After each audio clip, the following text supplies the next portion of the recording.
أعوذ بالله من الشيطان الرجيم. بسم الله الرحمن الرحيم.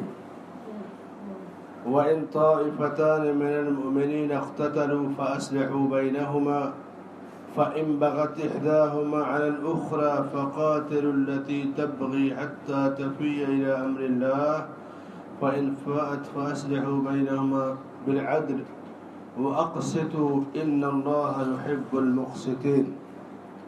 إنما المؤمنون إخوة فأصلحوا بين أخويكم واتقوا الله لعلكم ترحمون.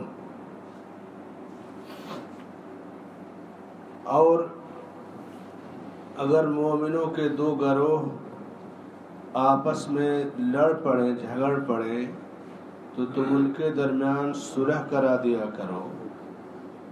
اگر ایک گروہ دوسرے پر زیادتی کرے تو تم اس سے لڑو جو زیادتی کرتا ہے یہاں تک کہ اللہ کے فیصلے کو قبول نہ کر لے. اور آپس میں ایک دوسرے کے درمیان صلح کراؤ, انصاف سے کام لو. اللہ انصاف کرنے والوں کو پسند کرتا ہے. یقیناً مومن ایک دوسرے کے بھائی ہیں. تم آپس میں انہیں صلح کرا دو اور اللہ سے ڈرو شاید کہ تم پر رحم کیا جائے. اس سورہ الحجرات کی 9 اور 10 دو آیتیں ہیں جن میں اللہ تعالیٰ نے ایمان والوں کو ایک پیغام دیا, ایک سبق دیا. کیونکہ سماج اور معاشرے میں رہتے ہوئے اختلاف کا ہونا فطری چیز ہے. لڑائی جھگڑا اختلاف, کبھی ایک دوسرے سے مزاج نہیں ملا, کبھی لین دین کا فرق پڑ گیا, کاروباری فرق پڑ گیا. اب تو چھوٹی چھوٹی چیزوں پہ آدمی لڑ جاتا ہے, جھگڑ جاتا ہے. اور اس کے بعد کیس کباڑے مقدمے اپنی انا میں شان میں ہوتے ہیں.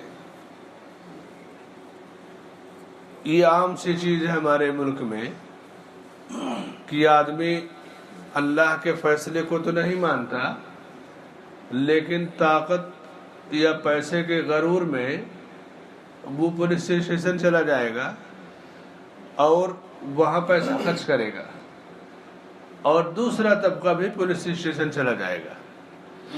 اور ایک بڑی دولت, بڑی رقم مسلمانوں کی جھگڑنے کی وجہ سے ان پولیس والوں کے ہاتھوں میں چلی جاتی ہے. کیوں؟ اس نے بھی رشوت دیا کہ اس کو مارو, اس نے بھی رشوت دیا کہ اس کو مارو. اب ظاہر سی بات ہے کہ پولیس کا طبقہ دنیا میں کہیں بھی ہو وہ ایک مزاج کا ہوتا ہے. وہ جس جگہ بیٹھا ہے اسے دونوں کو ڈیل کرنا ہے اور دونوں سے پیسے لوٹنا ہے. تو بہت ساری جگہوں پہ ایسے واقعات ہیں کہ مسلمانوں کی کمائی کا ایک بڑا حصہ پولیس اسٹیشن میں جاتا ہے. کچھ مہینہ پہلے جب گرام پنچایت کا الیکشن تھا ہندوستان کے کچھ علاقوں میں, تو لوگوں نے لاکھوں نہیں کروڑوں روپیہ خرچ کیا ہے اپنی شان میں آن میں, اور کسی نے تھانے میں دیا, کسی نے دلال کو دیا, کسی نے پولیس میں دیا, اور جھگڑا ختم نہیں ہوا. جھگڑا طاقت کے استعمال سے نہیں ختم ہوتا ہے, عہدے منصب کے غلط استعمال سے نہیں ختم ہوتا ہے, پولیس اور تھانے اور عدالتوں کا چکر لگانے سے جھگڑا نہیں ختم ہوتا ہے. پولیس سے مسئلہ حل نہیں ہوگا, فائل بنا کر کے کورٹ میں کیس کر دے گی, آپ کیس لڑو, پھر اس کے بعد لڑتے رہو تاریخ پر تاریخ. پولیس کا تو پہلا مرحلہ ہوتا ہے, چھوٹے موٹے کیس کا لین دین کر کے حل کر دیا یا جو بھی ہو. اس کے بعد پھر وہ جب فائل اوپر جاتی ہے تو آدمی جیل جائے گا, ضمانت پر چھوٹے گا, پیسوں پہ پیسے رقم خرچ کرتا ہے. وہ آخری حل اس کا کیا ہے؟ اسلام نے جڑوں کو صحیح کیا ہے. کہا کہ فَأَصْلِحُوا بَيْنَهُمَا, دونوں کے درمیان صلح کرا دیا کرو.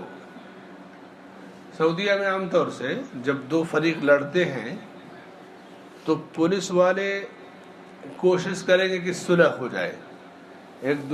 ایک آدمی دوسرے کے پاس جائے گا کہ صلح کر لو, اس کو دوسرے کے پاس, کیونکہ صلح میں بھلائی اور ٹریننگ ان کی ہوتی ہے.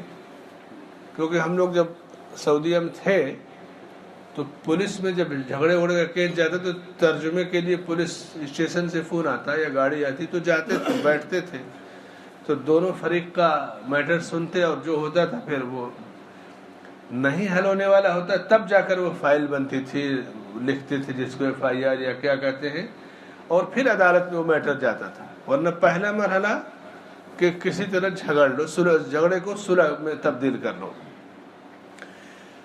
جس سماج میں ہم رہتے ہیں پہلے ایک مزاج یہ تھا کہ محلے میں چند بڑے لوگ سمجھدار لوگ ہوتے تھے، وہ جھگڑوں کو سلجھا دیتے تھے. ٹھیک ہے، ایسے نہیں، ایسے ایسے سے کر لو. جھگڑے جب سلجھیں گے تو اس میں ایسا نہیں کہ جو جتنا چاہے گا اسی پر سمجھوتا ہو جائے گا. ایسے تو سمجھوتا ہو ہی نہیں سکتا ہے. ہر آدمی کی جب مانی جائے گی تو سمجھوتا نہیں ہوگا. اس میں کسی ایک کو نیچے اترنا پڑتا ہے، مالی نقصان اٹھانا پڑتا ہے، اپنی انا کو قربان کرنا پڑتا ہے. تو فرمایا کہ فَأَصْلِحُوا بَيْنَهُمَا، تم دونوں کے درمیان صلح کرا دیا کرو. یہ صلح اور جھگڑے کی جڑ کیا ہے؟ جھگڑے کی جڑ شیطان ہے، اور صلح کی جڑ یہ اللہ کا دین ہے، اللہ کی تعلیمات ہے. شیطان چاہتا ہے کہ ایمان والے بندوں کے درمیان اختلاف، فتنہ، فساد ہو. اسی لیے انسان کا مزاج یہ ہے، دیکھیں جہاں صلح کرانی ہو، دو فریقوں کے جھگڑے کو مٹانا ہو، وہاں بوقت ضرورت جھوٹ بولنے کی اجازت ہے. لیکن آج ہمارا مزاج یہ ہے کہ جھوٹ بولنے کے لیے، صلح کرانے کے لیے جھوٹ بولنا، یہ بلکہ لوگ یہ مسئلے کو بھی نہیں جانتے، لیکن لڑانے کے لیے جھوٹ بولنا یہ بہت عام ہو گیا. جہاں اجازت ہے کہ لڑے نہ، صلح سے کام چل جائے، ضرورت پڑے تو جھوٹ بول لو، لیکن یہاں لڑانے کے لیے آدمی جھوٹ بولتا ہے. یہ شیطان کا عمل ہے.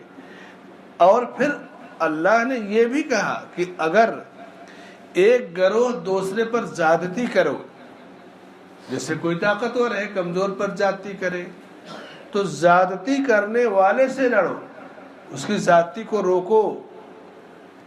کب تک؟ جب تک کہ وہ زیادتی سے باز نہ آ جائے. یہ اسلامی تربیت ہے، اسلامی سماج کی تربیت ہے. بڑے شہروں میں آدمی کھانے پینے میں، روزی روٹی میں مصروف رہتا ہے، لیکن چھوٹی چھوٹی جگہوں، گاؤں دیہات یا جہاں پہ بہت زیادہ مصروفیت نہیں ہے، وہاں لڑنا، لڑانا، پھر صلح کرنا، کرانا، لڑانے والے بھی وہی، صلح کرانے والے بھی وہی، پھر لڑانے والے، یعنی ایک طرح کا پیشہ بن گیا، ایک طرح کا لوگوں کا ایک پروفیشنل ہوتے جا رہے ہیں اس معاملے میں لوگ. اور پھر اللہ نے جو تربیت کی، صلح، زیادتی کرنے والے سے لڑو، اور صلح میں انصاف سے کام لو. اللہ رب العالمین انصاف کرنے والوں کو پسند کرتا ہے. انصاف اللہ کو پسند ہے. انصاف کرنے والے قیامت کے دن اعلیٰ مقامات پر ہوں گے. یہ اللہ نے صلح کی تعلیم دی. صلح میں بہت ساری چیزوں کو برداشت کرنا پڑتا ہے. ایک بٹن نہیں کہ دبائے تو صلح ہو جائے گی. کوئی کتنا بھی بڑا انسان ہو، بڑے بڑے میٹر ہوتے ہیں، آتے ہیں، چاہے میاں بیوی کا میٹر ہو، نکاح طلاق کا میٹر ہو، کاروباری میٹر ہو، لین دین کا میٹر ہو، یہی چند میٹر ہوتے ہیں. چاہے مالیات کا ہو، پیسے کا لین دین کا ہو، چاہے رشتوں کا معاملہ ہو، یہ چند چیزیں سماج میں گھوم پھر کر کے آتی ہیں. تو فرمایا کہ اللہ تعالیٰ انصاف کرنے والوں کو پسند کرتا ہے، اور قیامت کے دن نور کے ممبروں پر اپنے دائیں جانب اللہ تعالیٰ انصاف کرنے والوں کو بیٹھائے گا. یہ ہے انصاف کرنے والوں کا مقام. جس کی آخرت پر نگاہ ہوگی وہ دنیا میں کبھی جھوٹ نہیں بولے گا. اس کو کہتے ہیں دلالی کرنا. دلال دونوں طرف سے چلتا ہے. اب تو جھگڑا لگانے والے بھی دلالی کرتے ہیں، جھگڑا چھڑانے والے بھی کرتے ہیں. انصاف کا حکم دیا شریعت نے کہ نگاہ ہماری جب آخرت پر ہوگی کہ ہمیں اس کا بدلہ کیا ملے گا، تو اللہ تعالیٰ نور کے ممبر پر قیامت کے دن اپنے دائیں جانب ان کو بیٹھائے گا. اور پھر کہا کہ مومن آپس میں بھائی ہیں، اپنے بھائیوں کے درمیان صلح کرا دیا کرو. پھر سب سے پیارا جو اسلوب صلح کا دیا، ایک تو سمجھائے کہ بھائی ہیں، بھائی سے بھائی میں لڑائی نہیں ہوتی، دشمن میں لڑائی ہوتی. دشمن کون ہے مومن کا؟ دشمن شیطان ہے. شیطان سے لڑائی ہوتی ہے. شیطان کو تم ختم کرو، مارو. اللہ کے ذکر سے، اللہ کی عبادت سے، اللہ کی اطاعت سے. جتنا زیادہ تم اللہ سے قریب رہو گے تمہارا دشمن اتنا ہی زیادہ رسوا ہوگا. تو شیطان سے جنگ کا یہ طریقہ بتایا گیا. اور پھر بھائیوں میں صلح کرا دیا کرو اور اللہ سے ڈرو. اللہ کا تقوی، اللہ کا خوف، اللہ کا ڈر، یہ ایسا فارمولہ ہے، یہ ایسا نسخہ ہے کہ کسی بھی معاملے میں، چھوٹا ہو بڑا ہو، سماجی ہو، سیاسی ہو، عبادت کا ہو، اطاعت کا ہو، جب بندہ اللہ کے تقوی اور خوف کی بنیاد پر کوئی کام کرے گا کہ مجھے اس کا جواب دینا ہے، اس عمل کے ساتھ میں اللہ کے یہاں پیش کیا جاؤں گا، تو اس کی زبان، اس کی نگاہ، اس کا فیصلہ قابو میں رہے گا. تو کہا کہ واتقوا اللہ لعلکم ترحمون، شاید کہ تم پر رحم کیا جائے تقوی کی بنیاد پر. عمومی طور سے جب جھگڑا ہوتا ہے، جھگڑے میں آدمی کی سب سے زیادہ جو چیز چلتی ہے وہ زبان. ہاتھ پیر سے جھگڑے کا معاملہ بعد میں آتا ہے. دور سے نہ کسی کو دیکھا نہ پہچانا، گالی گلوچ، تھوڑا سا اگر سائیڈ نہیں ملی گاڑی چلتے ہوئے، تھوڑا سا اگر ادھر ادھر ہو گیا تو گالی دیکھا تو بھگ جائے گا. اللہ کے رسول صلی اللہ علیہ وسلم فرماتے ہیں کہ سباب المسلم فسوق وقتالہ کفر. مسلمان کو گالی دینا یہ فسق ہے، فاسق ہے جو گالی دیتا ہے مسلمان کو. اور فاسق کی گواہی نہیں قبول کی جائے گی بغیر تحقیق کے. اور اس سے قتال کرنا، لڑائی کرنا یہ کفر ہے. اور دوسری حدیث میں اللہ کے نبی صلی اللہ علیہ وسلم فرماتے ہیں اثنتان فی الناس ہما بہما کفر. لوگوں میں کفر کی دو عادتیں موجود ہیں. اور کیسے پہچانیں گے کس کے اندر کفر کی دو عادتیں موجود ہیں؟ جب آپ دیکھیں کہ کوئی کسی کو حسب نسب میں تانا دیتا ہے. الطعن فی النسب، ارے تو فلاں نسب کا ہے، تیری خاندان اور نسل کو میں جانے دے. حقارت کے لیے کسی کے نسب پر تانا دو، یا میت پر نوحہ اور ماتم کرنا، سینہ پیٹنا، چیخنا، چلانا، یہ دونوں چیزیں کفر کی علامتیں ہیں، جاہلیت کی نشانیاں ہیں. تو اللہ نے کہا کہ انما المؤمنون اخوہ فاصلحوا بین اخویکم، تم اپنے بھائیوں کے درمیان صلح کرا دیا کرو. اب بھائی دو طرح کے ہوتے ہیں، ایک نسبی بھائی، سگا بھائی، خاندانی بھائی، ایک ایمانی بھائی. سارے لوگوں کو بھائی کہا اور کہا کہ تم صلح کرا دیا کرو اور اللہ سے ڈرو. یعنی سارے میٹر، چونکہ اس طرح کی مجلسیں جب ہوتی ہیں، صلح کی، لڑائی جھگڑے کی، صاف صفائی کی، تو کوئی کسی سے کم نہیں رہتا ہے. 2-2 4-4 گھنٹہ تک وہ مجلسیں چلتی ہیں اور مسئلہ حل نہیں ہوتا. ادھر وہ اڑا ہوا ہے، ادھر یہ اڑا ہوا ہے. 4-10 بار بیٹھنا پڑتا ہے ایسی مجلسوں میں، پھر بھی میٹر نہیں حل ہوتا. اللہ نے کہا واتقوا اللہ، ہر آدمی اللہ سے ڈرے. لڑنے والا، جھگڑنے والا، صلح کرانے والا، اس مجلس میں بیٹھنے والا، صلح کروانے والا، سب کے دلوں میں جب اللہ کا خوف ہوگا تو پھر کیا ہوگا؟ لعلکم ترحمون، تو اللہ کی تم پر رحمت نازل ہوگی. اور جب اللہ کی رحمت نازل ہوگی تو تمہارے دلوں میں محبت پیدا ہو جائے گی، تمہارے جھگڑے ختم ہو جائیں گے، شیطان مایوس ہو جائے گا.